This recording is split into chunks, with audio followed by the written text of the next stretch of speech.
Class 12 macroeconomics circular flow of income चक्रीय आय प्रवाह। नमस्कार विद्यार्थियों, आज हम सर्कुलर फ्लो ऑफ इनकम चक्रीय आय प्रवाह को बहुत आसान भाषा में समझेंगे। सोचिए, यदि कोई व्यक्ति किसी कंपनी में नौकरी करता है तो कंपनी उसे वेतन सैलरी देती है।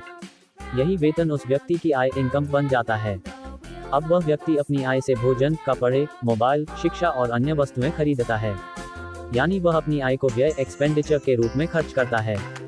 दूसरी ओर, जिन कंपनियों से वह वस्तुएं और सेवाएं खरीदता है उन्हें ये पैसा राजस्व रेवेन्यू के रूप में प्राप्त होता है।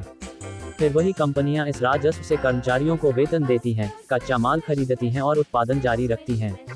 इस प्रकार आय व्यय राजस्व आय का ये क्रम लगातार चलता रहता है। इसी निरंतर चलने वाली प्रक्रिया को सर्कुलर फ्लो ऑफ इनकम चक्रीय आय प्रवाह कहा जाता है। मुख्य बिंदु परिवार हाउसहोल्ड्स उत्पादन के साधन उपलब्ध कराते हैं।